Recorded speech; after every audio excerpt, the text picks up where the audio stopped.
చంద్రబాబు నాయుడు గారు, లోకేష్ గారు కనపడతలేదు, రాష్ట్రాన్ని వదిలి వెళ్ళిపోయారని చెప్పేసి ఈ జగన్ సైకో ముఠ ఒక విచిత్రమైనటువంటి ప్రచారం చేస్తూ సునకానందాన్ని పొందుతూ ఉన్నటువంటి పరిస్థితి మనం చూస్తూ ఉన్నాం.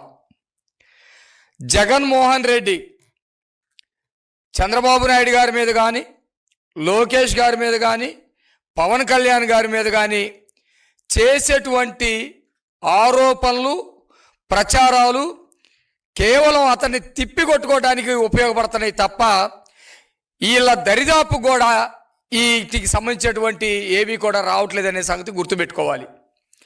ఎందుకంటే ప్రజలకి సంబంధించినటువంటి విషయంలో ఏదైనా సమస్య మీద వాళ్ళు మాట్లాడినా, ప్రశ్నించినా, లేకపోతే రోడ్డు ఎక్కినా ప్రజలు హర్షిస్తారు.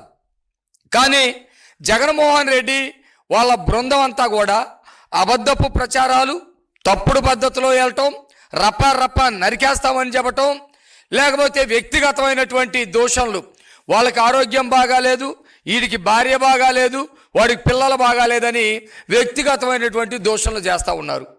వీటిని ప్రజలు పట్టించుకోరు అనే సంగతి ఈ సైకో బ్యాచ్ గుర్తుపెట్టుకుంటే బాగుంటుందని సందర్భంగా తెలియజేస్తూ ఉన్నాం.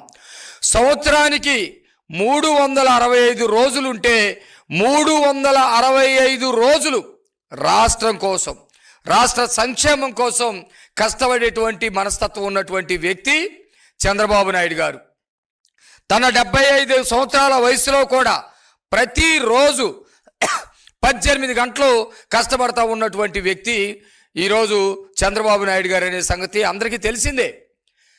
జగన్మోహన్ రెడ్డి విధ్వంసం చేసినటువంటి వ్యవస్థలు మొత్తం గత 18 నెలల కాలం క్రితం ఉంటే ఆ వ్యవస్థల మొత్తాన్ని గాడిలో పెట్టడం కోసం రోజుకి 18 గంటలు నిద్రపోకుండా రాష్ట్రాన్ని గాడిలో పెట్టడం, వ్యవస్థల్ని గాడిలో పెట్టడం, రాష్ట్రంలో సంక్షేమాన్ని ముందుకు తీసుకెళ్ళటం, రాష్ట్ర అభివృద్ధిని ముందుకు తీసుకెళ్ళటం రాష్ట్ర ప్రజలు గమనిస్తూ ఉన్నారు. Please subscribe to Leo news for more videos.